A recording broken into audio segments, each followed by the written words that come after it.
In the many years I've been doing this podcast, I've talked about a whole bunch of things. Some political, some not political, but this time I'm going to talk about something involving the media. And the media, especially here in the city of Fort Wayne. Now, anybody who knows anything about broadcasting at Fort Wayne knows that, well, Fort Wayne is kind of a waypoint for people. It's a pit stop, if you will. You get people coming to work here, and they started in some particular small market and come to Fort Wayne to hone their craft.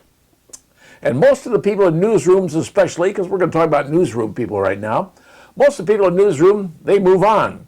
Very few people in the news business in this town stay for any length of time, except I'm going to give you two in particular who are all pretty important folks in this city in a lot of different ways.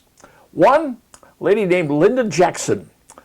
But Linda Jackson, she's been on the air for over 35 years, and she's won more awards than you could possibly count. But there she is. She was originally back at Channel 33 back many years ago. Matter of fact, she was an intern there. She ended up going to IU and worked her way up. She did everything at that station at 33. And ultimately, when ownership changed and things changes, she moved over to Channel 21, where she is still there today. So Linda Jackson is one of the pioneers who stayed in Fort Wayne, of the many journalists that we've seen. There's another one, Lee Kelso. Lee Kelso and I have known each other for a very long period of time. We both worked at Channel 15 many years ago. Lee was in the newsroom. I was in the sales department back then. But Lee Kelso is still around today, and I'm about to steal something from his moniker, if you will. You see, Lee does something now called Health Calls, and you see it hear it every week on Tuesday on WOWO with Caleb Blakeslee. Does a morning thing in the morning on Tuesdays, talks about all things interesting about health, things you didn't know and things you're going, wow, I wasn't aware of that. And he kind of fills you in. But it's something I'm I'm kind of aware of because I actually had to deal with it. And many people have to deal with it as well. It's called Hypnic Jerk. You're going, what? What on earth is Hypnic Jerk? Well, anybody ever come up behind you sometime and scare you and suddenly you kind of jump, your body just kind of contracts and you jump? Well, that happens when people try to go to sleep. Turns out about 70% of people in this country have suffered from it at one time or another. It's a contraction of the muscles of the body. And this one lady, she put a thing out, she says, my husband always falls asleep before me, and I've noticed that almost every night he suddenly jolts in his sleep. When I asked him about it the next morning, he says he had no idea about what I'm talking about. Does anyone know why this might be happening? Why does your body jolt when you're sleeping? Well, stealing from Lee Kelso, it's called Hypnic Jerk. And according to the American Academy of Sleep Medicine, which is where I had to go to get all the information on this, it's a thing that happens when people are trying to go to sleep. Now, when most people say they go to sleep, they just kind of relax, fall asleep, and, they can go into la-la land, whatever.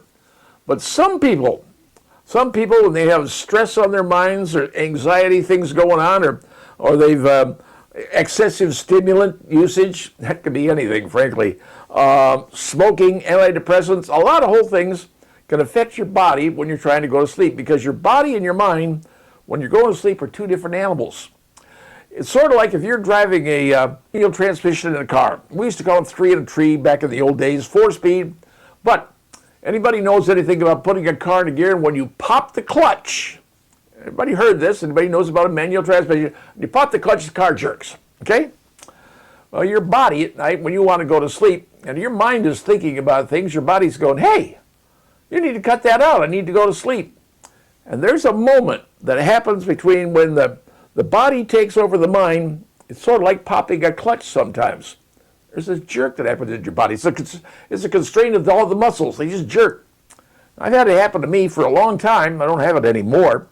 But a long time ago, it did happen to me. And like I said, about 70% of the people in America suffer from this particular malady. Now, is it curable? Well, there's medicines they could give you. But the truth is, get rid of the stress. Get rid of whatever's in your brain that's working on. Or stop using, I don't smoke or anything like that.